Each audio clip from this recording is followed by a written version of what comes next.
آسمان سے اتارا گیا ایک لذیذ اور معجزاتی غذا۔ یہ کھانا بنی اسرائیل پر کب اور کیوں نازل کیا گیا تھا؟ کیا یہ غذا جنت سے آیا تھا یا زمین پر پیدا ہوا تھا؟ بنی اسرائیل نے ایسی کیا نافرمانی کی تھی کہ اس کا اثر آج تک ہر طرح کے کھانے میں موجود ہے؟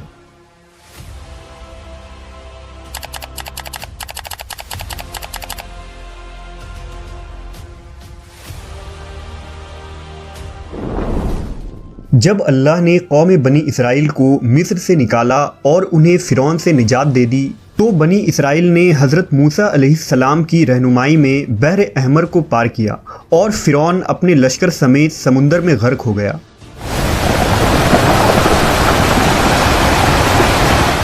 جب حضرت موسیٰ کو کچھ اطمینان نصیب ہو گیا تو اللہ کا حکم ہوا کہ آپ بنی اسرائیل کے اس لشکر کو لے کر ارض مقدس یعنی شام میں داخل ہو جائیں، جس مقدس سرزمین کا وعدہ بنی اسرائیل سے لیا گیا تھا اور جو انہیں عطا کی جانے والی تھی۔ لیکن اس وقت ارض مقدس پر قوم عمالقہ کا قبضہ تھا، جو بدترین کفار تھے اور بہت طاقتور جنگجو اور نہایت ہی ظالم لوگ تھے۔ حضرت موسیٰ علیہ السلام بنی اسرائیل کو ہمراہ لے کر عمالقہ سے جنگ کے لیے روانہ ہوئے، جن کی تعداد 6 لاکھ تھی۔ لیکن جب یہ لوگ ارض مقدس کے قریب پہنچے تو ان کے دل میں خوف طاری ہو گئی اور بزدلی پیدا ہوئی۔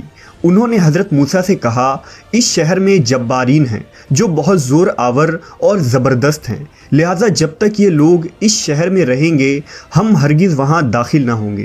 یہاں تک کہ بنی اسرائیل نے حضرت موسیٰ سے یہ کہہ دیا کہ اے موسیٰ، آپ اور آپ کا خدا جا کر اس زبردست قوم سے جنگ کریں، ہم تو یہیں بیٹھے رہیں گے۔ ان کے اس رویے سے حضرت موسیٰ کو بہت صدمہ ہوا، لہٰذا اللہ نے انہیں یہ سزا دی کہ جس وادی میں انہوں نے پڑاؤ ڈالا تھا وہاں 40 سالوں تک وہ بھٹکتے رہے مگر اس میدان سے باہر نہ نکل سکے۔ اس میدان کا نام میدان تیہ تھا، جو 27 میل کے رقبے پر مشتمل تھا۔ روایت ہے کہ بنی اسرائیل کے لوگ سامان اٹھا کر سارا دن چلنے کے بعد رات ایک جگہ پر پہنچتے اور جب صبح ہوتی تو وہ وہیں موجود ہوتے جہاں سے وہ چلے تھے۔ لہٰذا اب بنی اسرائیل اس میدان میں پھنس چکے تھے اور ایک ہفتے میں سب کا سامان ختم ہو گیا تو ساری کی ساری قوم توبہ و استغفار کرنے لگی اور معافیاں مانگنے لگی۔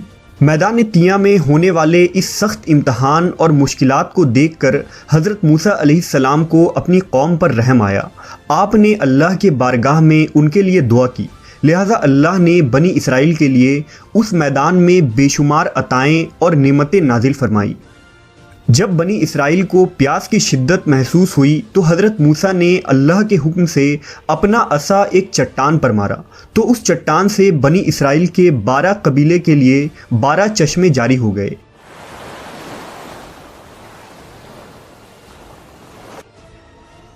چونکہ یہ وادی وسیع میدان پر پھیلا تھا، وہاں سر چھپانے کے لیے کوئی جگہ نہ تھی اور دن کے وقت سورج کی دھوپ اور تپش سے بنی اسرائیل بدحال ہو جاتے تھے، لہٰذا دھوپ سے بچاؤ کے لیے ایک بہت بڑا سفید بادل سارا دن بنی اسرائیل کے لوگوں کے لیے سایہ کرتا تھا۔ اس کے علاوہ رات میں میدان کے بیچوں بیچ ایک چمکدار ستون اترتا تھا جس کی روشنی میں وہ لوگ کام کاج کرتے۔ اس کے علاوہ بھی اللہ نے ان پر بہت سی عنایتیں کی تھیں۔ انہی عنایتوں اور نعمتوں میں ایک نعمت من و سلوہ تھا۔ دراصل اللہ نے ان لوگوں کے کھانے کے لیے آسمان سے 2 قسم کے غذا اتارے تھے، ایک کا نام من اور دوسرا کا نام سلوہ تھا۔ من شہد جیسی میٹھی غذا تھی۔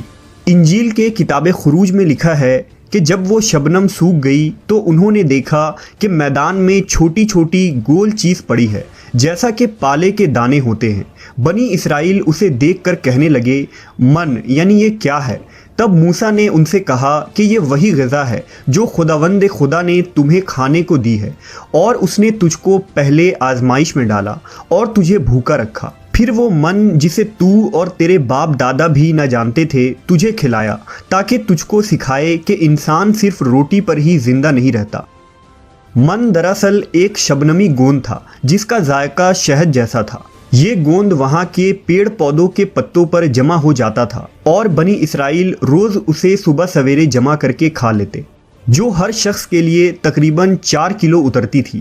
جو شخص اس وقت سویا رہتا تھا وہ اس دن کے خوراک سے محروم رہتا تھا۔ اور سلوا ایک قسم کا پرندہ تھا جسے بٹیر کہتے ہیں۔ جب شام کے وقت جنوب کی طرف سے ہوائیں چلتی تو ان پرندوں کے ہجوم بنی اسرائیل کے خیموں کے قریب آ کر بیٹھ جاتے، لہذا وہ لوگ انہیں بآسانی پکڑ لیتے اور بھون کر کھایا کرتے۔ من و سلوا ایسا کھانا تھا جو انتہائی آسانی سے ہضم ہو جاتا تھا، رنگ، خوشبو اور ذائقے میں بے مثال تھا۔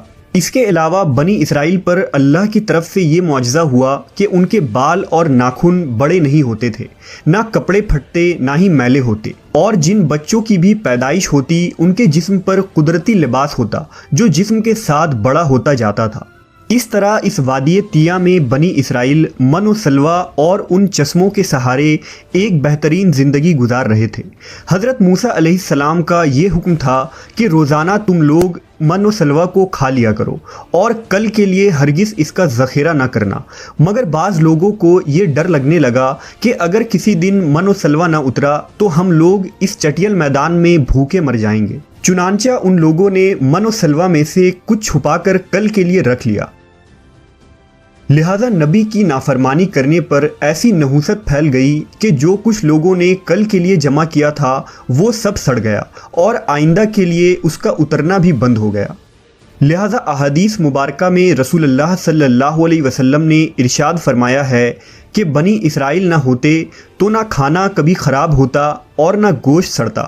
کھانے کا خراب ہونا اور گوشت کا سڑنا اسی تاریخ سے شروع ہوا، ورنہ اس سے پہلے نہ کھانا بگڑتا تھا اور نہ گوشت سڑتا تھا۔ دنیا کے مختلف قوموں اور مذہبوں میں بھی آسمان سے اترنے والے غذاؤں کا ذکر ملتا ہے۔ بدھ مت کے روایتوں کے مطابق جب دنیا کا ایک چکر ختم ہو جاتا ہے تو آسمان سے غذا برسنے لگتی ہے۔ اسی طرح ہندو مذہب کے پران رگ وید اور اتھرو وید میں بھی بادلوں سے شہد برسنے کا ذکر ملتا ہے، اور قدیم یونانیوں کے یہاں بھی ایک ایسی آسمانی غذا کا ذکر ملتا ہے جس کا ذائقہ شہد جیسا تھا۔ یہی شہد جب دریاؤں پر برستا تو ان کا رنگ دودھ کی طرح سفید ہو جاتا۔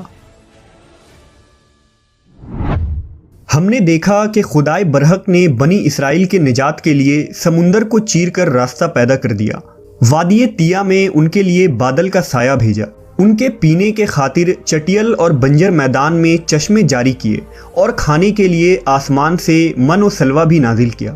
لیکن ان تمام نعمتوں اور راحتوں کے ملنے کے باوجود بنی اسرائیل کے سرکش لوگوں نے اللہ پر توکل نہ کیا۔ انہوں نے خدا کے معجزات کو اپنے آنکھوں سے دیکھا تھا، لیکن اس کے باوجود انہوں نے کھانے کو اگلے دن کے لیے جمع کرنا شروع کر دیا۔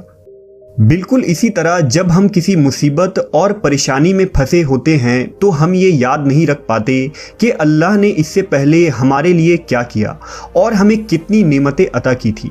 ہم صرف یہ دیکھتے ہیں کہ اس وقت ہم اتنی بڑی مصیبت میں پھنسے ہیں۔ مشکلیں چاہے کتنی ہی بڑی کیوں نہ ہو، یہ یاد رکھنی چاہیے کہ ان مشکلوں سے بھی بڑا ہمارا پروردگار ہے جس کے لیے کچھ بھی ناممکن نہیں۔ اسی طرح رزق کے خاطر ہمیں آنے والے دنوں کی فکر کرنے کی ضرورت نہیں، کیونکہ خداوند پر بھروسہ رکھنے والوں کو